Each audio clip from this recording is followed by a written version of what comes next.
A'udzubillahi minasyaitonirrajim. Bismillahirrahmanirrahim. Inna hadzal Qur'an yahdi lillati hiya aqwam. Sesungguhnya Al-Quran dia merupakan panduan kehidupan untuk kita manusia semasa kita hidup atas muka bumi Allah Subhanahu Wa Taala. Apabila kita berpegang dengan Al-Quran, maknanya kita berpegang dengan tali yang kukuh, tali yang benar daripada Allah Subhanahu Wa Taala melalui Nabi kita Muhammad sallallahu alaihi wasallam. Sebenarnya tanggungjawab kita antaranya mencari ilmu. Ilmu yang kita dapat, kita wajib untuk kita amalkan. Dan semua apa yang kita amalkan mesti dengan ikhlas kerana Allah Subhanahu Wa Taala. Antara kekuatan yang menonjol dalam tafsir Tok Guru ni, kita nampak dia hidup.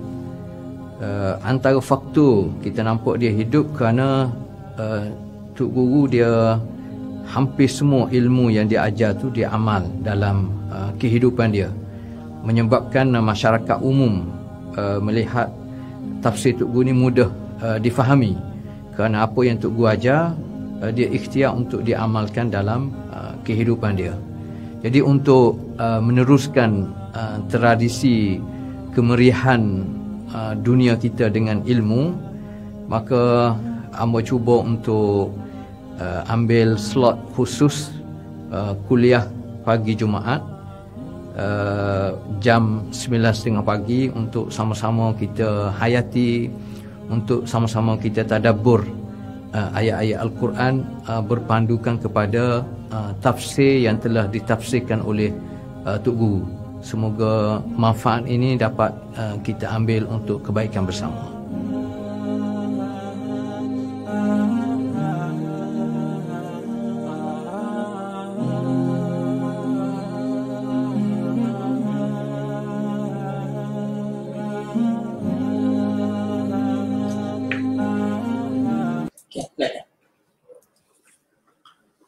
A'udzubillahi minasyaitonirrajim. Bismillahirrahmanirrahim. Alhamdulillahi rabbil alamin. Wassalatu wassalam ala asyrafil mursalin Sayyidina wa maulana Muhammad wa ala alihi wa sahbihi ajma'in. Wa ba'd. Fa inna ashrafal hadithi kitabullah wa khairal hadi hadi Muhammadin sallallahu alaihi wasallam wa syarrul umuri muhdatsatuha وكل محدثة بدعة. اللهم علمنا ما جهلنا وذكرنا ما نسينا وارزقنا تلاوة كتابك آناء الليل وأطراف النهار واجعله لنا حجة يا رب العالمين. رب اشرح لي صدري ويسر لي أمري واحلل عقدة من لساني يفقه قولي. Rabbi yassir wa la tu'assir. Ya alim, allimna min ilmika ma tarda bihi anna. Wa la tu'akhidhna bima ta'lamuhu minna. Ya halim, khalliqna bi khuluqil hilmi. Wa haqqiqna bi haqa'iqil ilmi. Subhanaka la ilma lana illa ma 'allamtana. Innaka antal alimul hakim.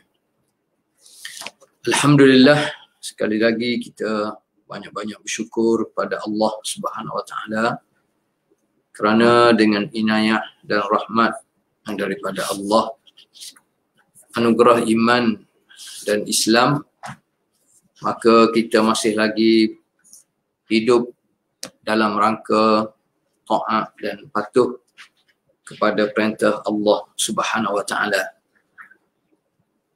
Alhamdulillah, seperti biasa pada pagi ini, pagi Jumaat yang mulia, kita teruskan kuliah pagi Jumaat kita.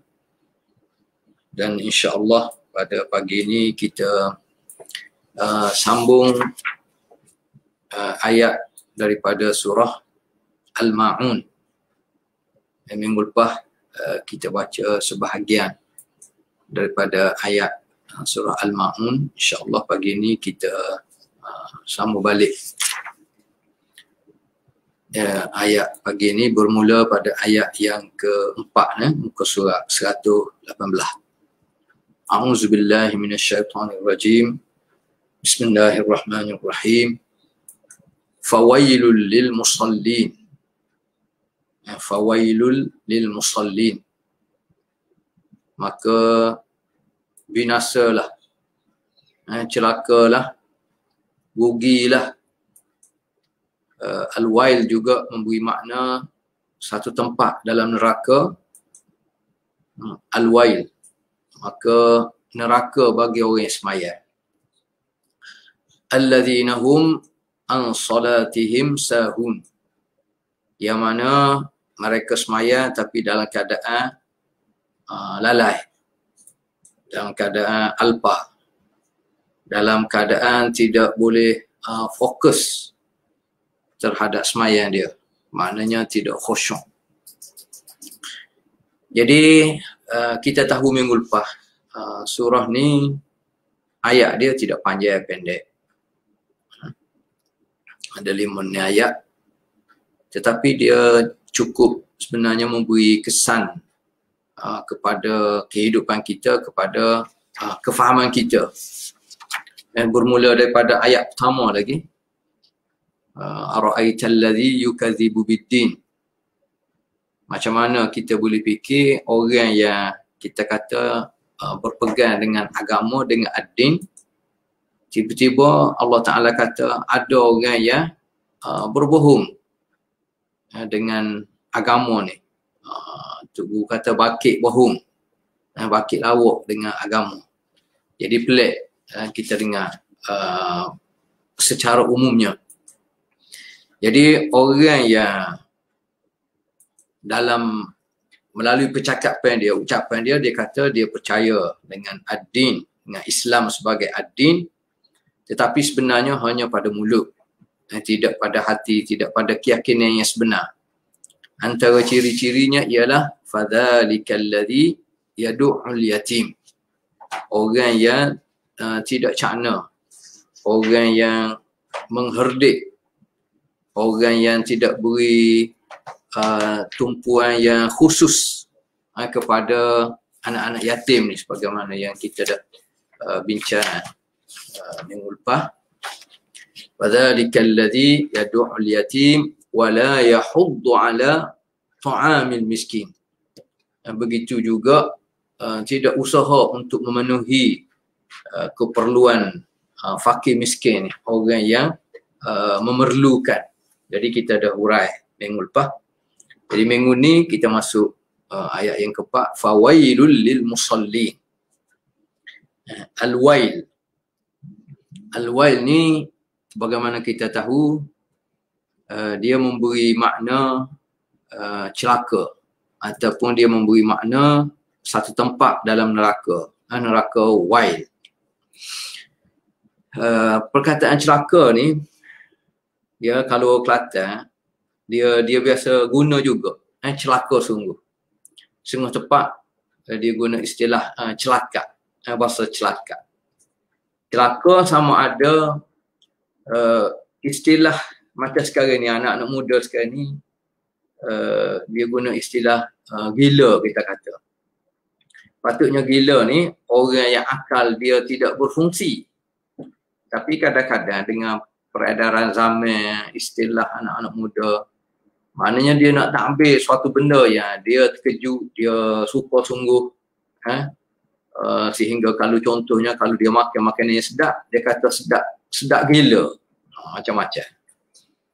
Jadi begitu juga kadang-kadang di sudut penggunaan ni. Kadang-kadang orang yang dia terkejut orang lain, kalau contohnya jual barang boleh habis dengan begitu banyak dalam tempoh yang singkat, jadi dia kata celaka juga. Macam-macam. Jadi kalau dalam Quran ni bukan main-main lah. Sebab Quran ni kita tahu mari daripada Allah Subhanahu Wa Ta'ala. Jadi apabila sebut celaka ni, kita kena beri tumpuan khusus. Sebab apa Allah Ta'ala kata celaka? Allah Ta'ala kata rugi benar. Allah Ta'ala kata satu neraka yang dia sedia kepada orang yang sembahyang. Kalau celaka bagi orang yang tak sembahyang, memang kita mudah faham. celaka orang yang zalim. Fawailul lizzalimin contohnya. Celakalah bagi orang yang melakukan kezaliman. Itu mudah kita faham. Tapi bagi orang semaya ni pelik sikit lah. Jadi ertinya kita kena fokus apa sebenarnya kehendak Allah SWT. Wailun dia dari bahasa Arab, dia memberi makna kejahatan yang bakal menimpa, satu bala besar. Kalau Atha' bin Yasar, dia termasuk ulama yang kata wailun ni adalah wadin fi jahannam, satu tempat, satu wadi, satu tempat khusus dalam neraka jahannam yang begitu panas. Digambarkan lau ulqiyat fihil jibal lama'at min shiddati harrihi qabla an tablugha qa'rahu. Mana panah tak panah dia, kalaulah dilempar satu gunung yang besar, gunung tu akan cair, akan hancur sebelum sampai ke tempat neraka tu, ke hujung sekali, bawah sekali. Orang Kelantan panggil patak neraka. Nak ayatnya, hatta kalau gunung yang besar sekalipun, gunung batu ke gunung apa ke, akan hancur lebur, cair sebelum sampai ke tempat bawah sekali dalam neraka al-wai tu. Nak ayat panah yang teruknya azab Allah Subhanahu wa taala. Itu makna kalimah al-wai. Ada juga kalimah dalam bahasa Arab lebih kurang makna al-wai juga, dipanggil waihun. Cuma waihun ni litarahumi dia panggil. Satu kalimah yang dikeluarkan kerana rasa kesian belah di atas ujian yang menimpa. Macam contohnya Nabi SAW dia kata kepada Ammar bin Yasir. Ini nak ayat dari satu sudut mukjizat yang Allah Ta'ala bagi, antaranya kepada Nabi SAW diberi ilmu tentang masa depan dengan izin Allah Ta'ala. Macam dia kata, waiha Ammar taqtuluhu al-fi'atul baghiyah. Waih maknanya celaka ataupun kesian. Kesian kepada Ammar kerana dia dibunuh oleh sesama orang Islam pada masa itu. Kita tahu dah dalam peperangan Siffin. Cuma dalam kita menilai perbezaan yang berlaku di kalangan sahabat ni, kita kena lebih cermat, sebab kebanyakan ulama kata walaupun berlaku sampai ke peringkat pembunuhan, tetapi kekal sesama Islam kerana berkait dengan ijtihad. Cuma mana yang lebih aula, mana yang lebih benar, semuanya benar belaka, semuanya tepat belaka, cuma dia lebih kepada ijtihad. Cuma kita nak tekan di sini di sudut penggunaan kalimah. Ada kalimah wailun, ada kalimah waihun. Baik, kalau kita perhati dalam Quran ni, sebenarnya terlalu banyak Allah Ta'ala guna kalimah wailun. Kalau dalam surah Al-Mursalat tu, Al-Mursalat, wal mursalati urfa, lebih tak kurang daripada 10 kali Allah Ta'ala ulang wailun yauma idzil lil mukadzibin. Wailun yauma idzil lil mukadzibin. Maka celakalah, maka rugilah, nerakalah bagi orang yang bohong, orang yang mendustakan kebenaran. Begitu juga dalam surah Al-Jathiyah. Al-Jathiyah ayat yang ke-7. Wailun likulli affakin athim. Celakalah, azablah akan menimpa bagi orang yang kazab, orang yang mendusta, affak, athim, orang yang terlalu banyak buat dosa. Begitu juga dalam surah Al-Mutaffifin, kita baca sebelum ni dalam kuliah subuh pagi Ahad, wailul lil mutaffifin. Celaka juga bagi orang yang tidak amanah, termasuk dalam menguruskan urusan perniagaan, timbal menimbal semua sekali. Dan surah Al-Humazah, wailul likulli humazatil lumazah. Celakalah bagi orang yang suka mengumpat dan orang yang suka mencela. Dalam surah Al-Baqarah ayat 79, fawailun, fawailul lilladzina yaktubuna alkitaba biaydihim thumma yaquluna hadha min indillah. Celaka bagi orang yang sandar suatu benda kepada Al-Quran, kepada Islam, kepada kebenaran, sedangkan bukan mari daripada Allah Ta'ala, cuma mari daripada hawa nafsu manusia, akal manusia semata-mata. Itu pun satu kecelakaan juga. Dalam satu hadis ada disebut bagi orang yang tidak cermat, orang panggil tidak teliti dalam cara dia berwuduk, ambil wuduk, ambil secara cepat-cepat, mudah-mudah. Nabi kata wailun lil aqabi minan nar. Maknanya boleh bawa pada neraka. Walaupun dia ni ambil wuduk nak semaya, tapi kerana dia ni gopoh gapah, dia ni tidak cermat dalam keadaan berwuduk. Antaranya bukti tidak cermat ni apabila contoh dia basuh kaki, dia hanya basuh bahagian depan saja. Adapun bahagian tumit belakang tu tidak rata, tidak kena air. Itu pun Nabi guna kalimah wailun lil aqabi minan nar. Dalam surah Az-Zumar, surah Az-Zumar ayat yang ke-22, Allah Ta'ala berfirman, afaman syaraha Allahu sadrahu lil Islam fahuwa ala nurin min rabbih fawailun lil qasiyati qulubuhum min zikrillah. Adakah sama orang yang Allah Ta'ala lapangkan dada dia untuk menerima cahaya Allah, iaitu untuk menerima hidayah dan kebenaran daripada Allah, dengan orang yang kerah hati mereka? Tentulah tidak sama. Jadi Allah Ta'ala guna kalimah wailun, fawailul lil qasiyati qulubuhum min zikrillah. Jadi kalau kita perhati dalam ayat ni, dia guna kalimah wailun dalam masa sama. Dalam ayat ni juga Az-Zumar ayat yang ke-22 ni nak cerita tentang seseorang apabila dia menerima kebenaran, apabila dia menerima cahaya Allah, menerima hidayah Allah SWT, dia beri kesan kepada kehidupan dia, hatta kepada fizikal tubuh dia, termasuk dada dia ni dia rasa lapar. Afaman syarahallahu sadrahu. Syaraha ni dia beri gambaran dada seseorang tu kita akan rasa lapar sebenarnya. Artinya kita boleh nilai sama ada kita semaya ke, sama ada kita yakin dengan Islam ke, apa saja yang berlaku pada diri kita, sebenarnya jiwa kita ni tenang sebenarnya. Walaupun apabila kita berdepan dengan saat ujian, cuma kadang-kadang mari tu kita panggil sekok sebok, kalau Kelantan kata, rasa sepik dada ke, suka bernafas ke, kadang-kadang kerana ujian yang besar. Itu tabiat kita manusia, tapi dia tidak berterusan macam tu. Jadi kita boleh cepat-cepat hilangkan tu dengan istighfar, dengan selawat, dengan kita berdoa kepada Allah Ta'ala. Tapi akhirnya faman yuridillah an yahdiyahu yashrah sadrahu lil Islam.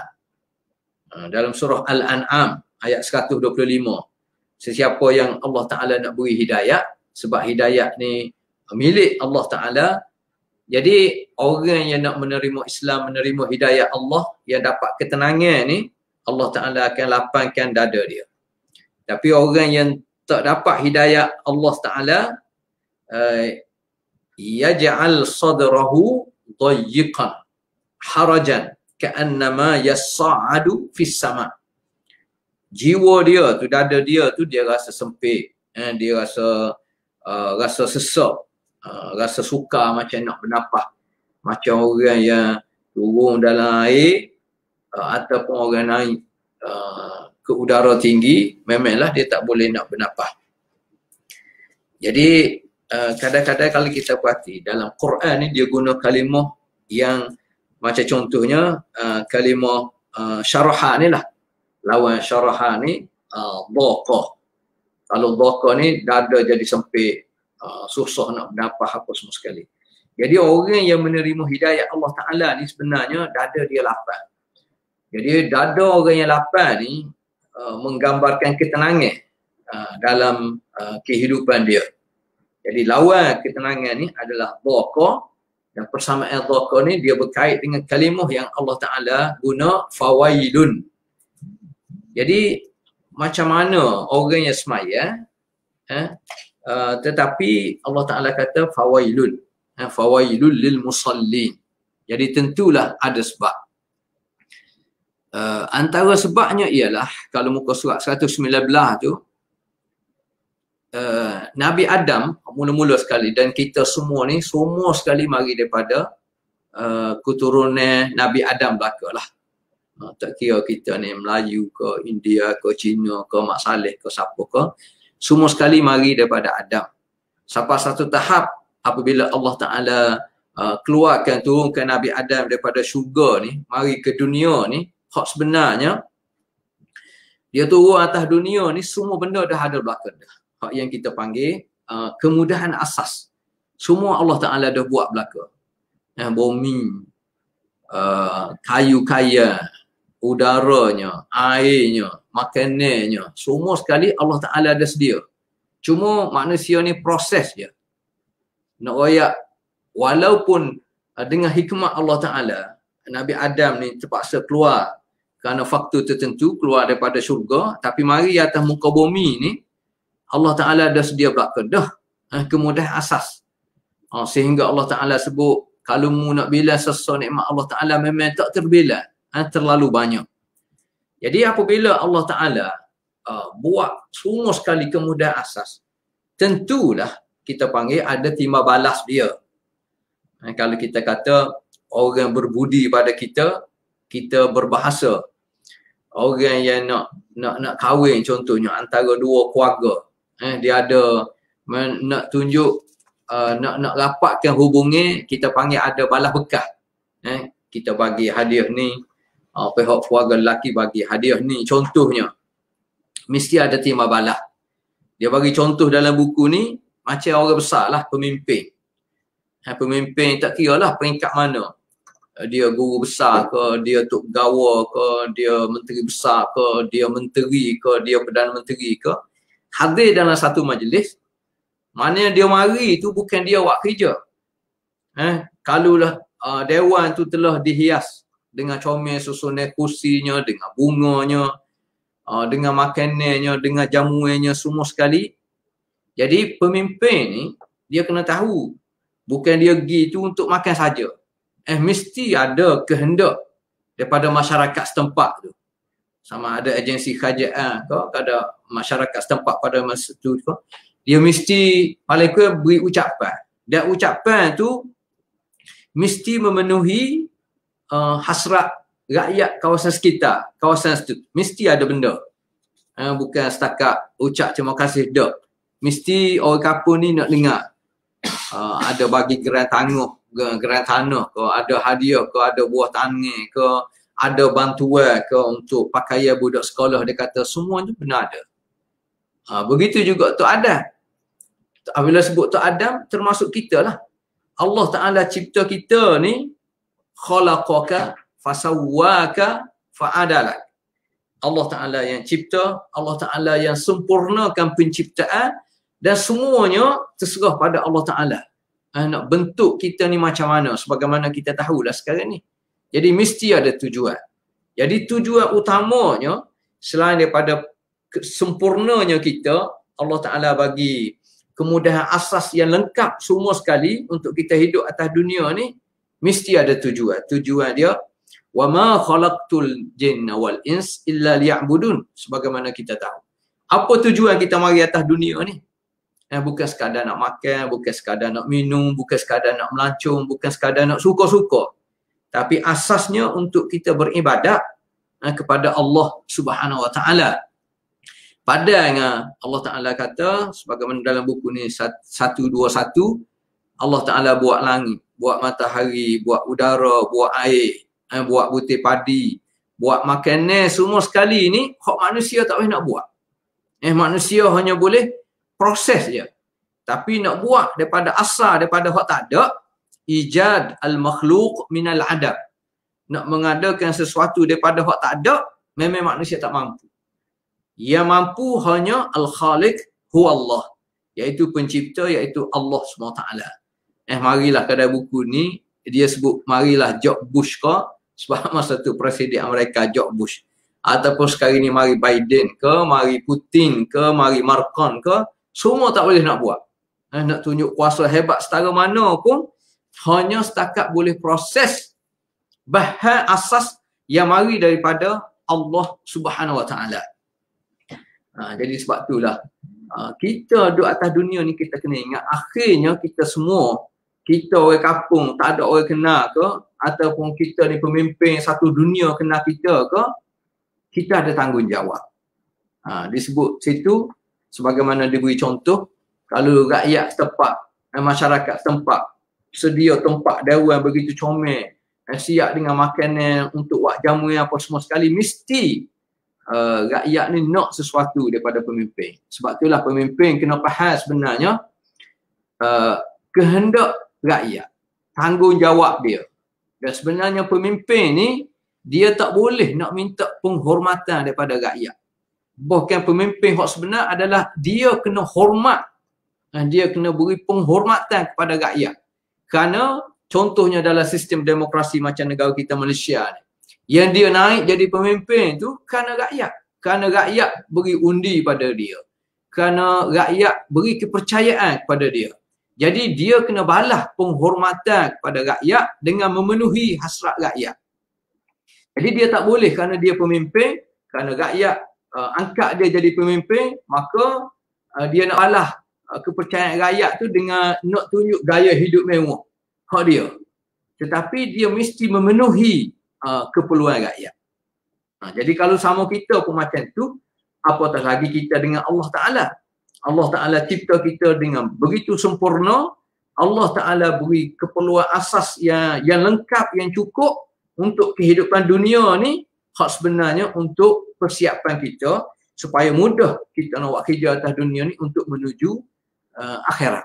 Jadi tak ada seorang pun manusia atas dunia ni, termasuk pemimpin dunia pun, yang mampu buat sebagaimana Allah Ta'ala buat. Jauh jelas. Sebab itulah antara bentuk ibadatnya adalah sembahyang. Itu. Antara bentuk ibadat adalah sembahyang. Dan apabila sebut sembahyang, solat, kita mesti solat, kita mesti sembahyang sebagaimana yang diajar oleh Nabi SAW. Sallu kama ra'aitumuni usalli. Musmayang mesti sebagaimana aku semayang. Cara macam mana? Yalah, kita tidak nampak Nabi semayang macam mana. Tetapi semua sekali hak Nabi buat tu sampai kepada kita dengan lengkap, dengan sempurna. Dengan sempurna, dengan Qurannya, dengan hadisnya, dengan sirahnya, semua sekali lengkap. Dan semayang ni mesti khusyuk. Ini. Jadi kalau tidak khusyuk, kalau semayang tu tidak memberi kesan dalam akhlak urusan harian kita, yang mana sebenarnya semayang ni antara tujuannya nak melatih kita ni berdisiplin, nak melatih kita ni patuh taat kepada perintah Allah Ta'ala. Ada masa kita semayang ni kena bermula dengan takbir, nak mengagung membesarkan Allah Ta'ala. Sebelum semayang mesti ada wuduk contohnya. Dan wuduk tu mesti diambil dengan sempurna.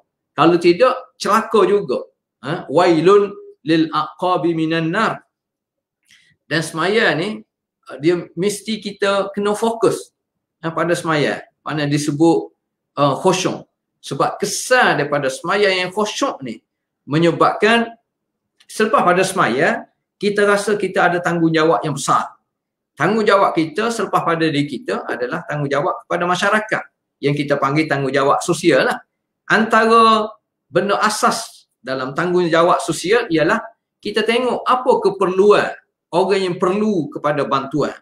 Anak-anak yatim, fakir miskin, ini kesan dia. Jadi orang yang bantu ni, kalau orang Islam, asasnya kesan daripada semayang. Sebab itulah kita tengok orang yang diberi tanggungjawab, tiba-tiba dia abai tanggungjawab dia. Dia boleh kecek Dia nak bantu rakyat, nak bantu masyarakat, turun jarang-jarang sekali. Tapi sebenarnya masa dia habis dengan gaya mewah. Peluang yang dia ambil, diangkat oleh rakyat sebagai pemimpin, dia cakna tentang kehidupan dia saja, tentang keluarga dia saja, tentang kroni dan kelompok dia saja. Orang macam ini orang yang termasuk dalam al-wail.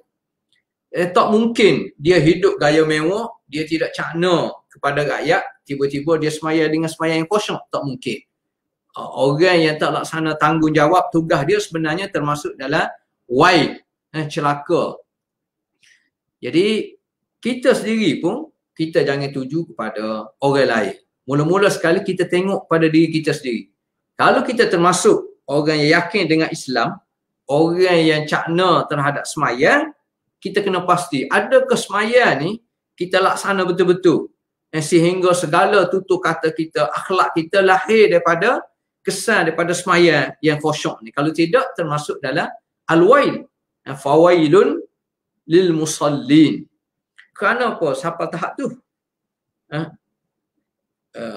Kerana apa? Kalau kita perhati, Allah Ta'ala kata fawailun lil musallin alladzina hum an salatihim sahun. Kerana dia semaya tapi dia lalai, dia lupa. Artinya dalam semaya ni antara benda yang kita kena tekan adalah khusyuk. Qad aflahal mu'minun alladzina hum fi salatihim khashi'un. Kena khusyuk dalam semaya. Jadi apabila khusyuk ni dia berkait dengan hati kita, dengan dada kita, dengan jiwa kita, dan dia boleh tengok melalui anggota tubuh badan kita lah. Jadi hati yang khusyuk masa semaya ni maknanya kita nak tahu kita khusyuk ke tak. Jadi masa semaya ni hati kita duduk mana? Fokus kita tu pada Allah Ta'ala. Kalau kita boleh nampak pergerakan fizikal kita ni, boleh senyap, boleh tetap, hati kita ni boleh fokus kepada apa yang kita nak sebut dalam sembahyang kita, dengan doanya, dengan zikirnya. Sebab kita tahu apabila kita sembahyang, maknanya kita menghadap Allah Ta'ala. Kita bukan nak berurusan dengan makhluk, tidak, tetapi kita berurusan dengan Allah Subhanahu Wa Ta'ala. Jadi kita hadirkan hati kita itu dipanggil khusyuk. Jadi masa sembahyang kita rasa betapa hinanya kita ni. Jadi kita nak tunjuk kehinaan kita dan kita nak takbirkan agungnya Allah SWT ni antaranya melalui sembahyang. Jadi dia dapat dilihat apabila kita boleh ihdar al-qalb, mendatangkan hati kita ni seolah kita ni berdepan dengan Allah Ta'ala. Kita agungkan Allah Subhanahu Wa Ta'ala seolah Allah Ta'ala sekarang ni duduk tengok kita, dan memang betul pun Allah Ta'ala tengok kita. Jadi kalau kita yakin Allah Ta'ala tengok kita, tentulah kita tidak akan berani nak buat perkara-perkara yang Allah Ta'ala larang. Jadi itu penting, khusyuk dalam sembahyang. Jadi sebab itulah kita kena usaha, kita kena usaha supaya sembahyang kita ni khusyuk. Banyak benda yang kita boleh buat sebenarnya untuk mendatangkan khusyuk. Antaranya dia kata masa kita nak sembahyang ni kita boleh fokus sebagaimana kalau kita buat kerja, kita fokus kerja kita. Kalau rakas kerja kita ke, ataupun kadang-kadang anak-anak kita nak ganggu kita pun kita marah sebab kita nak fokus pada kerja. Jadi apabila kita boleh fokus pada kerja kita, kita boleh siap contohnya dalam masa yang ditetapkan. Kita boleh buat terbaik. Sebab apa? Sebab kita boleh fokus. Begitu juga sembahyang. Sembahyang ni apabila kita nak sembahyang, kena tunjuk bukti bahawasanya kita ni usaha nak fokus dalam sembahyang. Patut dalam pemikiran kita ni set dah 1:30 waktu zuhur contohnya. Jadi kita tidak kalut lah. 4:30 asar contohnya. 7:30 malam waktu maghrib. 8:30 isya. 5:30 pukul 6 waktu subuh. Jadi kita dah set dah dalam minda kita waktu-waktu untuk sembahyang yang fardu. Jadi itu salah satu cara untuk kita mendapat khusyuk. Dan ulama juga kata salah satu caranya mungkin mata kita sendiri, kita fokus satu tempat. Dan fizikal kita ni kita kena ikhtiar. Sebab itulah tidak bergaru ke tidak apa. Intinya ada persiapan. Sepatutnya kita masuk dalam kita nak semaya ni, tubuh kita begitu bersih, wangi. Patut mandi ke, patut pakai pakaian yang bersih ke, patut pakai minyak wangi, minyak atar ke, contohnya persiapan fizikal. Dan apabila kita semaya, maknanya kita kena ikhtiar supaya kita faham apa yang kita baca. Al-Fatihah kita doa lah sama. Mesti kita kena ikhtiar, kena usaha untuk kita faham setiap ayat, setiap kalimah yang kita baca. Bismillahirrahmanirrahim, Alhamdulillahirabbil alamin, sampai ke akhir. Begitu juga doa-doa yang biasa kita baca. Itu salah satu cara untuk kita khusyuk. Bermula dengan start daripada takbiratul ihram lagi, Allahu Akbar, kita yakin sepenuh. Begitu doa-doa yang kita baca, termasuk contohnya dalam rokok kita. Biasanya bila rokok kita baca Subhana Rabbiyal Azim, Maha Suci Allah Ta'ala yang begitu agung.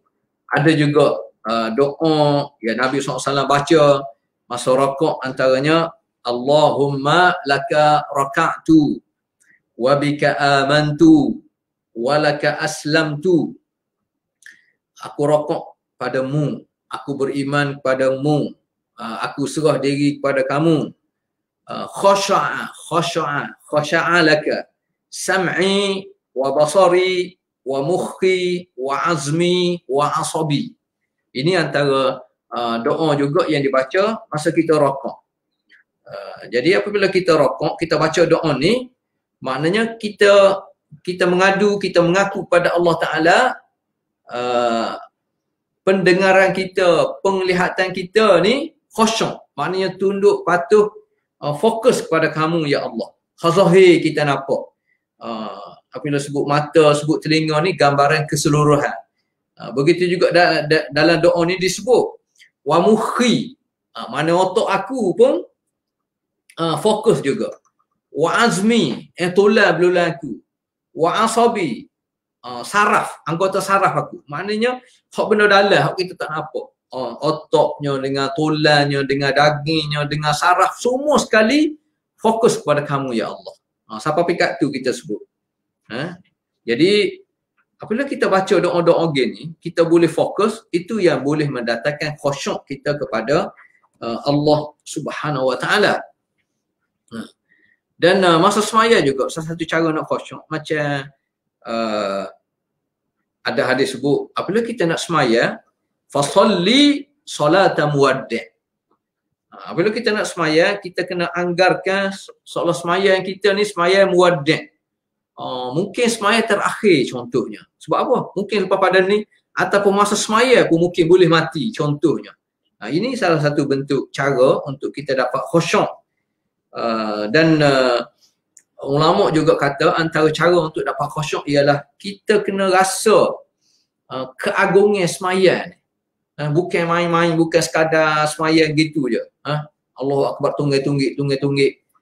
Dalam masa seminit boleh selesai semaya zuhur contohnya. Jadi kita tidak rasa, sepatutnya kita kena rasa ta'zim, kena rasa keagungan semaya ni. Jadi sebab itulah kalau semaya jangan ada hadis sebut iza sallaitum fala taltafitu. Jangan duk tengok kiri kanan, tengok atas bawah apa semua sekali, gambaran tidak khusyuk. Sebab bila semaya kita kena anggarkan Allah Ta'ala ni duk fokus, duk tengok apa yang kita buat. Jadi kalau kita boleh faham agungnya semaya ni, sehingga kita pun tahu macam mana sejarah kefarduan semaya ni, sehingga Allah Ta'ala angkat Nabi kita naik ke langit, kita panggil peristiwa Isra' dan Mi'raj, antaranya untuk menerima bentuk ibadat yang paling sempurna.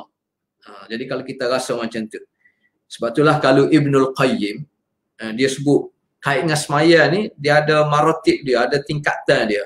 Kadang-kadang orang semaya ni tapi dia menzalimi diri dia sendiri. Jadi sesuailah dengan ayat fawailun lil musallin, semaya tapi Allah Ta'ala kata celaka. Kalau hak semaya pun kerana tak cukup syarat-syarat dia celaka, apatah lagi tak semaya, lagi beratlah. Jadi kalau Ibnul Qayyim dia kata orang semaya ni ada tingkatan dia. Satu tingkatan dia mu'aqab, dia semaya tapi akan diiqab. Kerana apa? Kerana dia semaya tapi wuduk dia tidak sempurna, dia ambil tak cakna terhadap waktu-waktu semaya, ruku-ruku semaya, dia tidak tak ambil peduli.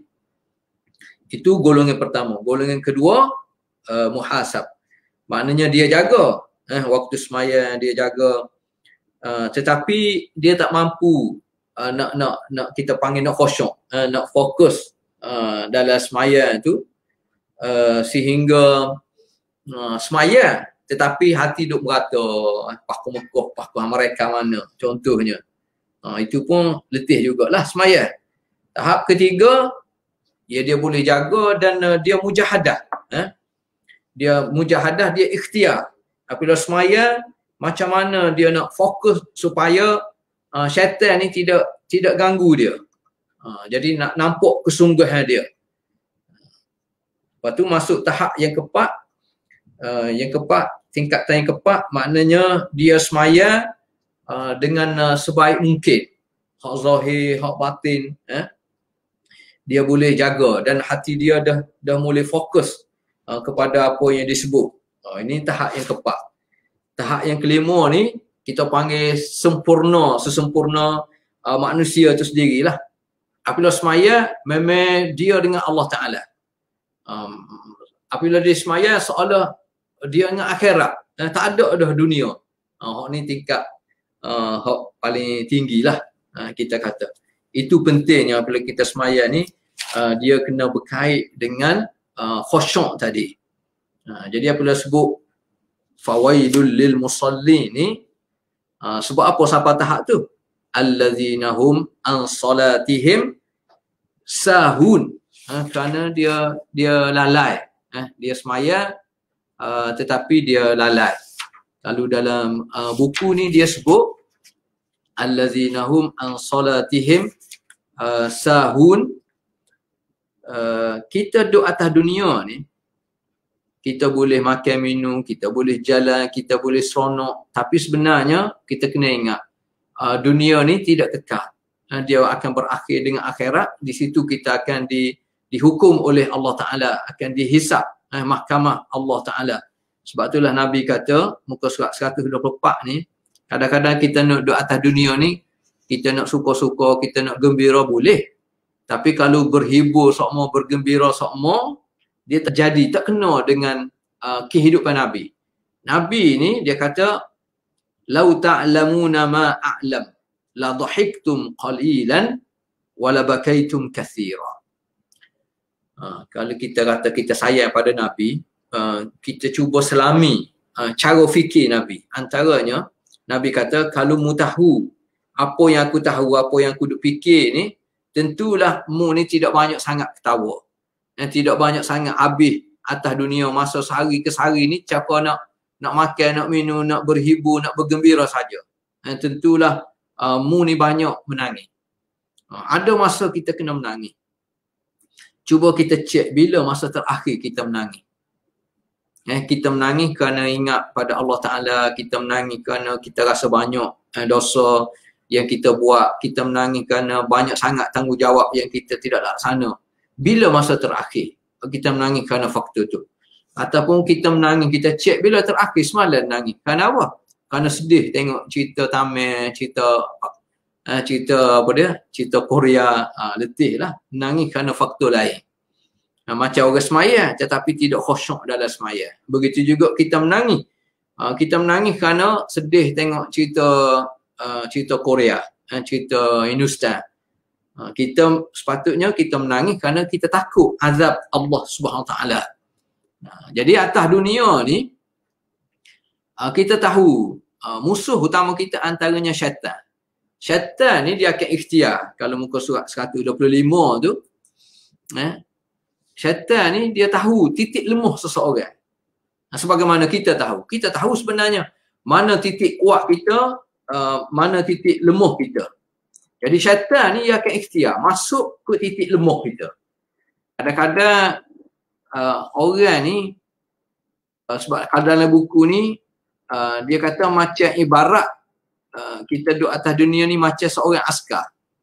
Askar payung terjun dalam latihan ke dalam peperangan ke, dia akan terjun dari satu tempat kawasan musuh. Yang mana kita tahu tempat tu penuh dengan bom jangka, jerangkak sama kita panggil. Jadi kalau tak berhati-hati akan matilah. Kena bunuh, kena bedil ke, kena jerangkak sama ke. Tetapi penyelamat dia ada peta. Ada peta. Mana setiap askar ni ada peta dia. Mana tempat jerangkak sama. Jadi dia kena berhati-hatilah. Jadi atas dunia ni ada jerangkak sama dia. Hak iblis, hak syaitan duk tunggu. Hak nafsu. Jadi kita kena ejah macam mana. Jadi syaitan ni antaranya dia tahu titik lemah manusia. Ada manusia ni dia lemah, dia tak boleh tengok duit contohnya. Tengok duit jadi kelabu mata selalu. Tak kira halal, tak kira haram, dengan riba ke, dengan rasuah ke, dia sanggup buat. Yang pentingnya dapat harta. Kerana dia tak boleh. Macam budak kecil tak boleh tengok coklat. Macam budak kecil tak boleh tengok aiskrim. Menangis. Macam budak kecil tak boleh tengok barang mainan. Lalu kedai tengok barang mainan, kalau ayah mak tak beli, nangis selalu. Jadi kita orang tua pun kadang-kadang kerana tak boleh tengok duit. Jadi macam budak kecil juga. Tak boleh, akal kita tu jadi tak matang. Yang menyebabkan manusia ni sanggup berurusan dengan riba. Sanggup curi harta orang. Sanggup curi harta negara. Sanggup rasuah. Kenapa? Kerana pemikiran dia tu walaupun umur dah 40, umur dah 60, umur dah 80, tetapi pemikiran budak kecil. Jadi syaitan masuk ke sudut tu. Ada setengah orang dia tak boleh dengan kuasa. Kerana nak kuasa, dia sanggup buat apa saja. Jadi syaitan masuk kat tu. Tak kira rasuah ke, tak kira tipu ke, tak kira keputusan yang dibuat dalam satu-satu mesyuarat ke, dalam satu-satu organisasi ke, keputusan yang dibuat dalam satu negara ke, tapi kerana tomoh sangat nak kuasa ni, dah bertahun-tahun, dah puluh-puluh tahun dah ikhtiar nak dapat kuasa. Tiba-tiba tak dapat juga. Tak kira. Ada peluang, tak kira langgar keputusan ke, langgar mandat ke, langgar apa, yang pentingnya dapat kuasa. Kerana apa? Kerana pemikiran pada masa tu jadi budak. Kerana tomoh sangat nak kuasa. Ataupun manusia ni kadang-kadang syaitan tengok dia tak boleh dengan wanita. Orang wanita pula tak boleh tengok orang lelaki contohnya. Tak kira tu lelaki orang ke, bini orang ke, anak dara orang ke, sanggup buat maksiat, sanggup berzina, sanggup apa. Kenapa?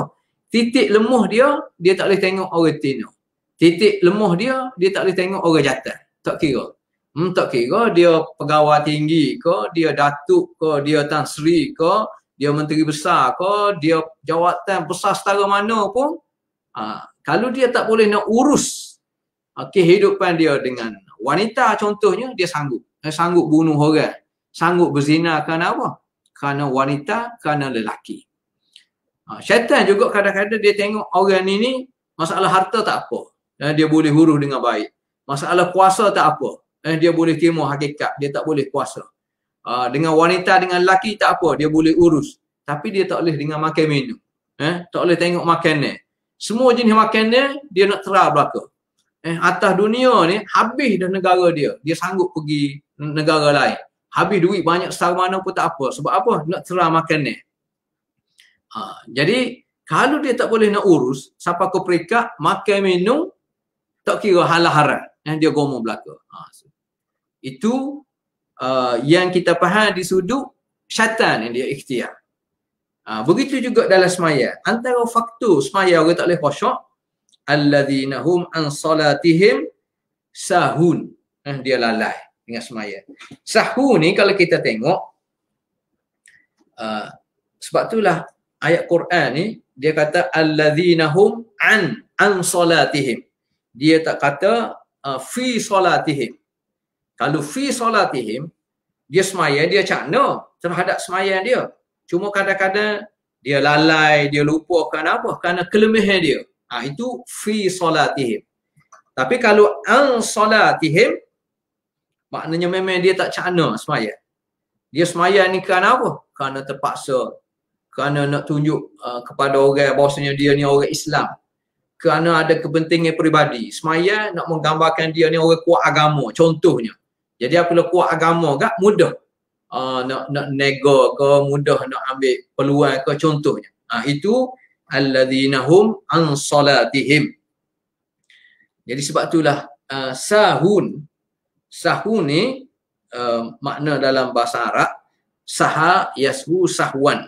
Maknanya dia tidak cakna, dia leka, dia ambil mudah dalam melaksanakan satu-satu tugas termasuk dalam semaya. Dia semaya tapi sahun. Sahun maknanya dia tidak tahu, dia tidak yakin bahawasanya semaya ni sebenarnya satu kefarduan. Satu rukun yang dia kena ambil cakna. Jadi kalau dia tidak fikir gitu, maknanya dia sahun. Ataupun sahun ni dia beri makna dia semaya tapi adaha syaklan. Dia semaya kerana terpaksa, kerana dipaksa, kerana ambil syarat, sebagai ambil syarat. Orang semaya, kita pun kena semaya juga. Jadi semaya. Kadang-kadang wuduk pun tak ada. Maknanya ini orangnya sahun. Ataupun sahun juga dia memberi makna semaya tapi tidak mengharapkan pahala. Tak fikir bahawa semaya ni besarnya pahala. Apatah lagi contohnya semaya berjumuah, khususnya bagi orang lelaki, contohnya. Dia semaya tak kira pahala pun dia tidak agak belah mana. Dosa pun dia tidak takut. Jadi ini orang yang semaya tapi sahun. Inilah orang yang Allah Ta'ala kata fawailun, celaka, neraka bagi orang semaya. Antaranya alladzina hum an salatihim sahun. Sahun juga dia semaya tetapi yuakhirunaha an awqatiha. Semaya lewat semua. Tugas lain lebih penting. Waktu tugas ni semaya zuhur bila? Pukul 4.30. Nak masuk waktu asar la kita panggil. Semaya waktu asar dekat dengan waktu maghrib. Senang lepas selesai semaya asar tu masuk maghrib terus semaya selalu. Hak ni pun hak jenis sahun juga. Yuakhirunaha an awqatiha. Ulama kata. Makna sahun juga ialah dia semaya tetapi tunggik-tunggik. Tidak cukup. Allahu akbar. Dia mata rokok. Tak ada tamak ni nak molek bakit daripada rokok, sujud pula. Tak ada tamak ni nak bangun daripada sujud, kemudian sujud balik. Ini pun sahun juga. Ataupun ulama kata sahun ni juga lalai daripada semaya ni. Dia semaya tetapi tak tahu apa satu. Bacaan dia boleh baca dah sebab puluh-puluh tahun dah semaya. Dia boleh baca doa ni, boleh baca ni, tapi tak tahu apa satu. Apa dia hak dia kata. Ini pun sebahagian ulama kata sahun juga. Jadi sebab itulah menjadi tuntutan bagi kita kena belajar. Kalau boleh harap, alhamdulillah. Kalau tak boleh harap pun paling kurang doa-doa hak wajib, ayat-ayat Quran hak wajib kita kena baca, contohnya Al-Fatihah dalam semaya ni, kita kena belajar biar sebut biar betul dan kita tahu makna dia. Walaupun kita tidak tahu bahasa Arab, tapi kalau dah sehari, seminggu, berminggu-minggu, berbulan, bertahun-tahun, dah berpuluh tahun contohnya kita semaya, tetapi bukan setakat doa lain, Al-Fatihah pun tak tahu makna, maknanya berat lah. Sebahagian ulama kata dia termasuk dalam sahun. Jadi kalau sahun, artinya kita mendapat kecelakaan daripada Allah. Kita semaya tapi kita dapat celaka daripada Allah kerana kita tidak tahu apa satu yang kita baca. Macam mana nak khusyuk? Lagi jauh lah khusyuk. Itu maksud dia. Dan ada juga ulama kata sahun ni dia berkait dengan sebab pada itulah alladzina hum yuraun. Semaya tetapi ada unsur lain, ada benda lain. Kita semaya ni sepatutnya ikhlas lillahi ta'ala. Innal munafiqina yukhadi'una Allah wa huwa khadi'ahum. Wa huwa khadi'uhum. Orang munafik ni dia ikhtiar, dia cuba nak tipu Allah Ta'ala. Tapi hak sebenarnya nak tipu Allah. Sedangkan Allah Ta'ala ni memiliki segala-galanya. Nak royak tabiat manusia ni terlalu lemah. Dia fikir termasuk orang yang ada sifat munafik lah. Seolah dia mempermain-mainkan Allah Ta'ala. Tidak yakin dengan segala janji Allah Ta'ala yang ada dalam Quran ni. Tapi Allah Ta'ala wa huwa khadi'uhum. Allah maksudnya tipu mereka ni, Allah biar mereka dalam keadaan macam tu. Dah nampak tak takut Allah Ta'ala lock lah. Jadi atas dunia ni Allah Ta'ala bagi belakang mana dia nak bagi. Dia layan sebagaimana Allah Ta'ala layan orang yang al-istislam, orang yang ta'at, orang yang patuh kepada Allah. Orang yang kufur kepada Allah, orang yang tak pernah bersyukur kepada Allah, orang yang sifat dia macam sifat munafik ni, Allah Ta'ala lock je pada dia duduk atas dunia. Itu maksud, antara maksud wa huwa khadi'uhum. Wa idza qamu ila shalah qamu kusala. Orang munafik sifat yang ada pada orang nifak ni, kalau dia semaya pun semaya dalam keadaan malah yura'un, dan kalau boleh nak suruh orang tengok. Wala yadhkurunallaha illa qalila. Mereka ni tidak ingat, mereka ni tidak zikir, mereka ni tidak semaya kecuali sedikit, kecuali masa-masa tertentu.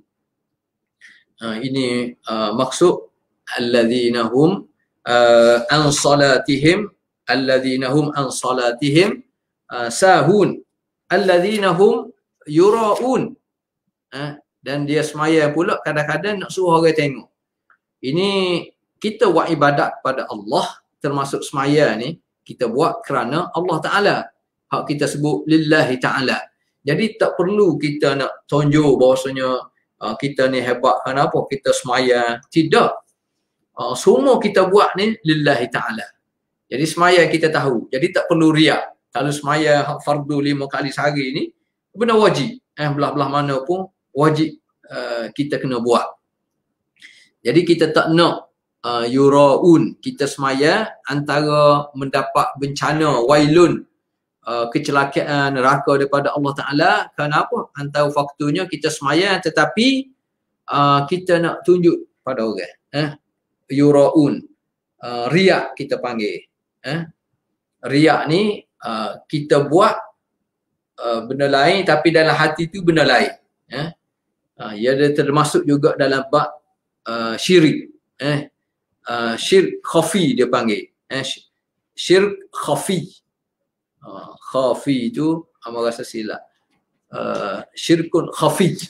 Syirik yang kecil, syirik yang orang tak nampak. Orang tak nampak. Jadi kita ni yang kita perlu tunjuk, kita semaya ni hanya kepada Allah Ta'ala. Sebab kita yakin hanya Allah Ta'ala yang boleh beri balasan.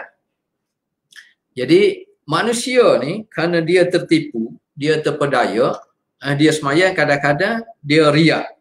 Dia nak tunjuk kepada orang. Sebab kadang-kadang tunjuk kepada orang tu dia ada kepentingan peribadi dia. Jadi nak tunjuk dia ni orang Islam, orang yang taat, patuh pada perintah Allah Ta'ala. Jadi dia nak guna hak tu untuk mudah nak dapat habuan daripada manusia. Yang patut nak dapat pakak ke, patut mudah dia nak tipu orang ke. Ini termasuk dalam alladzina hum yura'un. Jadi orang yang riak ni sebenarnya lawan riak adalah ikhlas. Maknanya dia tidak ikhlas lah dalam setiap amal ibadat yang dia buat. Sedangkan Allah Ta'ala kata termasuk dalam surah Al-Kahfi. Surah Al-Kahf ayat 110 akhir, faman kana yarju liqa'a rabbih falyamal 'amalan salihan wa la yusyrik bi'ibadati rabbih ahada. Orang yang nak jumpa dengan Allah Ta'ala, kita kata dalam keadaan sama lah. Dalam keadaan Allah Ta'ala boleh terima bahasanya kita ni hamba dia, mesti kita kena ejah, kita kena ikhtiar selepas kata beriman kepada Allah, mesti setiap amalan, tindak tanduk aktiviti yang kita buat berdasar kepada amal yang soleh. Dan sama sekali tak boleh bersyirik kepada Allah Subhanahu Wa Ta'ala. Sebab mudarat syirik ataupun riak pada Allah Ta'ala ni, dia boleh menggugurkan balasan baik yang kita buat. Kita semaya, sepatutnya kita dapat pahala. Tetapi kerana kita riak, maka tak dapat pahala, bahkan dapat dosa pula. Dan orang yang riak ni, dia akan dilaknat, dijauhkan rahmat daripada Allah Subhanahu Wa Taala. Orang yang riak ni termasuk dalam sebagai ulama kata kabair al-muhlikat. Benda besar, dosa besar yang boleh menghancurkan segala kesan daripada amalan yang kita buat. Jadi benda ni tak pelik, sebab kalau berkait dengan hati, keikhlasan ni, ada hadis sebut kadang-kadang orang yang pada zahirnya kita tengok dia ni orang yang rapat dengan Quran, hafal Quran, di mana-mana pun baca ayat Quran, sebar ilmu dengan Al-Quran, tetapi kerana tidak ikhlas, akhirnya akan dihumbar dalam neraka Allah SWT. Itu orang yang rapat dengan Quran. Apatah lagi orang yang lupa pada Quran, lagi-lagi lah lebih mudah untuk mendapat kemurkaan daripada Allah SWT. Hatta orang yang berjuang, fi sabilillah kita panggil, kadang-kadang sampai ke peringkat mati, peringkat mati, tapi kerana dia tidak ikhlas kepada Allah SWT, ada unsur riak, maka akhirnya Nabi kata masuk neraka Allah Ta'ala. Begitu juga orang yang kaya kadang-kadang, pada zahirnya kekayaan tu dia guna untuk kebaikan. Contohnya, kalau harta kekayaan dia guna untuk kejahatan, sumber yang dia dapat tu hasil daripada sumber yang haram, itu memang jelas lah. Hatta hak baik pun, kalau harta dia banyak, dia buat semua sekali, dia bantu orang apa semua sekali, tapi kerana bukan kerana Allah SWT, semuanya akan dihumbar dalam api neraka. Man kana yuridul hayatad dunya wa zinataha nuwaffi ilaihim a'malahum fiha wa hum fiha la yubkhasun. Manusia yang nak duduk atas dunia ni, nak merasai segala nikmat, perhiasan, keindahan, Allah Ta'ala akan bagi dengan masyiah dia, dengan kehendak dia. Allah Ta'ala tidak akan kurangkan. Ramai manusia hak nak, Allah Ta'ala bagi belaka. Tetapi ulaika alladzina laisa lahum fil akhirati illa an-nar wa habita ma sana'u fiha wa batilum ma kanu ya'malun. Tetapi di akhirat kelak kosong. Dan tak boleh apa satu, kerana apa?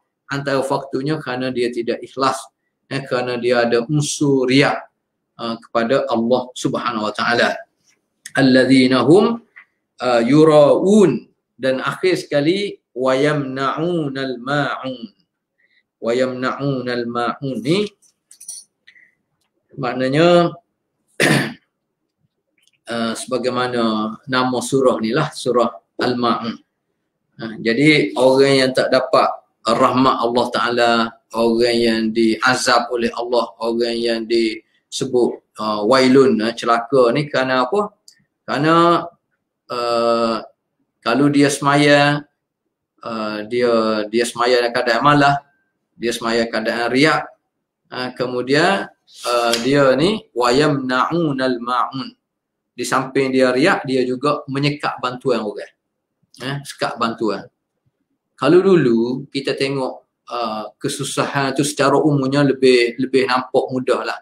Sebab itulah al-ma'un sebenarnya, makna al-ma'un ni dia memberi makna daripada kalimah, sebagai ulama kata ada kalimah ma'na. Kalau ma'na bil haq ma'nan, maknanya dia akur dengan kebenaran. Dia ma'na, memberi makna, kita sebut al-ma'unah, asal dia ma'unah, bantuan, sebagai bentuk bantuan. Sebab itulah bila sebut al-ma'un dalam kalimah ma'na, asal ma'na, dia juga memberi makna, ma'na ni al-ma'. Sebab apa? Air. Kerana air ni, macam contohnya dalam surah Al-Mulk ayat yang ke-30. Qul ara'aytum in asbaha ma'ukum ghawran faman ya'tikum bima'im ma'in. Ma'un, ma'ana. Jadi, perhati kepada Allah Ta'ala kata, kalaulah aku sekat sumber air ni, mata air ni tidak keluar, tidak mengalir, jadi kering kontak, contohnya. Siapa dia yang boleh mampu memberi air? Faman ya'tikum bima'im ma'in. Kita sekarang ni kita hidup mudah kerana apa? Kerana antaranya hikmah Allah Ta'ala beri nikmat ni, kemudahan asas ni air. Sebab itulah kalau tak ada air, gagal gegok manusia. Susahnya hidup tanpa air. Jadi ma'un ni dia berkait bantuan yang menyebabkan kehidupan orang tu jadi mudah. Jadi antara makna al-ma'un ni ialah bantuan mudah. Bantuan mudah. Kalau zaman dulu orang nak pinjam cok cangkul ke, orang nak pinjam periuk besar ke, nak jamu, nak bewah rumah dia tak ada. Orang nak pinjam golok ke, nak pinjam basikal ke, contohnya nak pinjam motor ke. Benda-benda asas yang sebahagian keluarga ni tak ada. Jadi kalau benda ni pun orang tak boleh nak bagi kerana kupik, kerana bakhil, kerana kikir, jadi orang macam ni memang orang yang tidak mendapat rahmat, bukan mendapat al-wail, kecelakaan daripada Allah Subhanahu Taala. Sekarang ni mungkin hampir keseluruhan orang tak minta dah golok, nak minta parai ke minta cok, kecuali jaga-jaga benar. Sekarang ni apa dia bantuan orang nak? Sekarang ni bantuan orang nak kadang-kadang anak-anak nak makan tak ada. Anak-anak nak mengaji, keluarga miskin boleh masuk nak bayar yuran universiti contohnya. Sekarang ni contohnya kadang-kadang bantuan nampak biasa. Kerana hidup zaman sekarang ni menyebabkan banyak sangat tekanan jiwa ke, mental ke. Kadang-kadang orang perlu bantuan. Bantuan bagi motivasi, bantuan macam mana nak kembalikan semangat anak-anak belajar ke, semangat pekerja-pekerja yang hilang motivasi kerana faktor-faktor tertentu ke. Ini pun termasuk dalam al-ma'un. Ataupun secara umumnya kita kata bantuan rakyat keperluan. Tidak hanya pada anak-anak yatim, fakir miskin, keseluruhan lah kita tengok rakyat atas dunia ni terlalu banyak perlu pada bantuan. Kerana faktor apa antara ramai rakyat masyarakat manusia atas dunia ni hidup keadaan susah. Selain daripada kita kata itu ketentuan Allah, ujian Allah, tapi dia berkait rapat dengan pengurusan sesebuah negara ni. Penyelewengan yang berlaku, termasuk dalam penyelewengan kita panggil sosial, kemasyarakatan ni. Jadi Islam ni satu sistem yang kita panggil satu agama yang cukup sempurna. Antara kesempurnaan dia, memang dia cakna betul terhadap keperluan manusia ni. Tak kira siapa. Hatta tak kira warna kulit, hatta tak kira agama pun sebenarnya. Bahkan dia rentas makhluk tu sendiri. Islam nak ayat sempurna. Maknanya kalau binatang, hatta binatang, bukan manusia. Apabila sebut binatang, kucing ke contohnya, dia makhluk lain. Bukan makhluk yang bernama manusia. Dia makhluk bernama binatang. Tetapi Islam ni ajar hatta binatang sendiri pun kita kena cakna. Bahkan kita biasa dengar hadis macam mana seorang wanita zaman dulu boleh masuk neraka kerana apa? Kerana dia menzalimi binatang. Kalau setara binatang pun boleh menyebabkan seseorang ni masuk neraka, apatah lagi kalau kita tidak cakna kepada makhluk yang bernama manusia. Orang yang diberi tanggungjawab untuk urus sesebuah negeri, contohnya sesebuah negara, tiba-tiba dia tidak cakna kepada rakyat dia. Ramai rakyat dia yang miskin, payah nak hidup. Anak-anak nak masuk universiti, tak pernah dapat bantuan. Ataupun sekali dalam masa setahun, ataupun sekali dalam masa 5 tahun sahaja, orang macam ni, pemimpin macam ni, dia akan dilaknat oleh Allah SWT. Dia boleh berbagi beratus-ratus alasan. Tetapi sebenarnya tak boleh. Tak boleh nak lepas alasan dia kerana rakyat sekarang ni pun, hatta rakyat orang kampung, kalau zaman dulu mudah untuk ditipu. 60-an, 70-an mudah untuk ditipu. Tapi sekarang ni orang kampung pun pandai dah main WhatsApp, main internet ni. Mana yang pecek dia tahu selalu. Mana pemimpin yang laksana tugas dia. Mana pemimpin, mana kerajaan yang duk fikir macam mana nak jaga kuasa dia. Macam mana nak jaga kroni dia. Macam mana nak kekal dia berkuasa. Masalah rakyat, Masalah rakyat ni kita tipu. Masalah rakyat ni kita tidak cakna. Sekarang ni rakyat tahu. Sebab itulah rakyat dia kena rasa bahawasanya dia ni duk kapur mana pun, tak ada ilmu belah mana pun, tetapi dia adalah makhluk yang dimuliakan oleh Allah SWT. Dia kena tahu hak tu. Jadi dia kena rasa kemuliaan dia. Jadi asasnya dia kena yakin dengan Allah Ta'ala. Dia kena sentiasa beristighfar kepada Allah, kena sentiasa berdoa kepada Allah, dan dia kena usaha.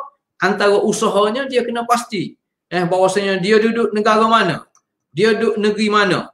Dia kena pastikan pemimpin yang nak jaga, nak urus keuangan negeri dia, negara dia ni, pemimpin yang betul-betul ada integriti. Pemimpin yang betul-betul boleh laksana tugas tanggungjawab dia. Pemimpin yang bukan untuk dihormati, tapi pemimpin yang kita pilih adalah pemimpin yang tahu macam mana nak hormat rakyat dia. Jadi salah satu cara pemimpin yang hormat rakyat dia ialah pemimpin yang memenuhi keperluan al-ma'un ni kepada rakyat, bantuan kepada rakyat, bantuan asas yang kita panggil, berkaitan dengan kesihatan, berkaitan dengan tempat tinggal, berkaitan dengan keselamatan, berkaitan dengan pendidikan, berkaitan dengan makan minum. Kalau pemimpin kata tak boleh nak buat, dia jangan pegang. Ramai lagi orang yang layak untuk mengurus sesebuah negeri dan sesebuah negara. Ini sebenarnya yang kita boleh ambil pengajaran daripada surah Al-Ma'un. Wabillahi taufiq wal hidayah. Wassalamualaikum warahmatullahi ta'ala wabarakatuh. Bismillahirrahmanirrahim. Alhamdulillahirabbil alamin. Hamdan yuwafi ni'amahu wa yukafi mazidah. Ya Rabbana lakal hamdu kama yanbaghi li jalali wajhika wa 'azimi sultanik. Allahumma rabbana zalamna anfusana wa illam taghfir lana wa tarhamna lanakunanna minal khasirin. Rabbana wa tub 'alaina innaka antat tawwabur rahim. Allahumma yassir lana umurana wa la tu'assir 'alaina. Allahumma yassir lana umurana wa la tu'assir 'alaina. Allahumma la tada' lana dhanban illa ghafartah wa la hamman illa farajtah wa la daynan illa qadaytah wa la hajatan hiya laka ridan illa qadaytaha ya arhamar rahimin. Rabbana taqabbal minna du'aana innaka antas sami'ul 'alim wa tub 'alaina innaka antat tawwabur rahim. Rabbana atina fid dunya hasanah wa fil akhirati hasanah wa qina 'adzaban nar. Wa sallallahu ala sayidina Muhammad wa ala alihi wa sahbihi wa sallam. Walhamdulillahi rabbil alamin.